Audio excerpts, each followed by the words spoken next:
জয় জিল্লো জঙ্গলি দেখো আপনি যেটি বলছিলেন যে বরবাদ এই সিনেমাটি তো আমি অনেক আগে থেকেই বলছিলাম, যেহেতু আমি গল্পটা জানতাম বা সব কিছু মিলে এটি ডিফারেন্ট লেভেলের একটা ঝড় আসলে দর্শকদের মাঝে।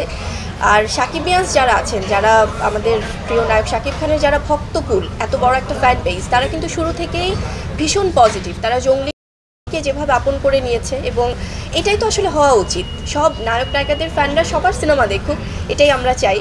আর যারা বুবলি ফ্যান্স বা সিয়াম ফ্যান্স বা যারা জঙ্গলির ভক্ত, তারা আবার বরবাদ দেখছে, বা যারা নিশু ভাইয়ের ফ্যানরা আছেন, দাগির যারা ফ্যান, তারা আবার অন্য সিনেমাগুলো দেখছে। সো আমার মনে হয় মিলেমিশে এটাই আসলে একটা ইন্ডাস্ট্রিতে হওয়া উচিত, এবং হচ্ছেও তাই।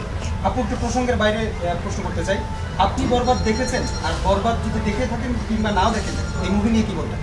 অবশ্যই আমি তো সবার আগে বলবো যে জয় জিল্লো জঙ্গলি দেখো। কারণ আমি শুরু থেকেই বলেছি বরবাদ হচ্ছে যে একটা ঝড়ের নাম, এবং সেই ঝড় বইছে আরও অনেক দিন যাবে।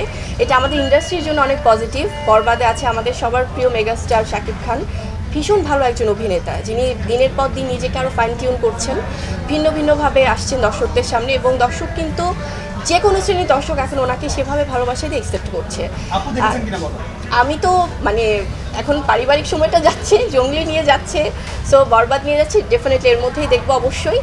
আর বরবাদের গল্পটা আমি তো জানি যে খুবই ভালো হয়েছে, এবং এটা যেহেতু বিগ বাজেটের সিনেমা, এবং এটা আমাদের সাপোর্ট করা সবার উচিত, দর্শকদের হোক বা আমাদের ইন্ডাস্ট্রির হোক।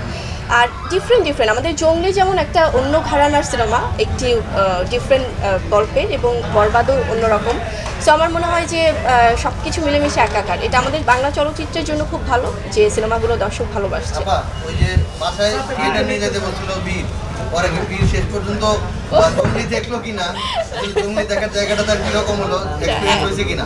এখনো তো আসলে অনেক ছোট, সো সেখান থেকে মানে আছে না, অবশ্যই ওকে নিয়ে তো প্ল্যানিং আছে শেহজাদকে নিয়ে, বাট এখন ছোট ছোট করে বলে। তার আবদার হচ্ছে থিয়েটার বাসায় নিয়ে আসার, খুব একটু মুড টুড নিয়ে বলছে যে বাসায় নিয়ে আসো থিয়েটার। সো দেখা যাক, ইনশাল্লাহ এর মধ্যে তো অবশ্যই প্ল্যানিং আছে।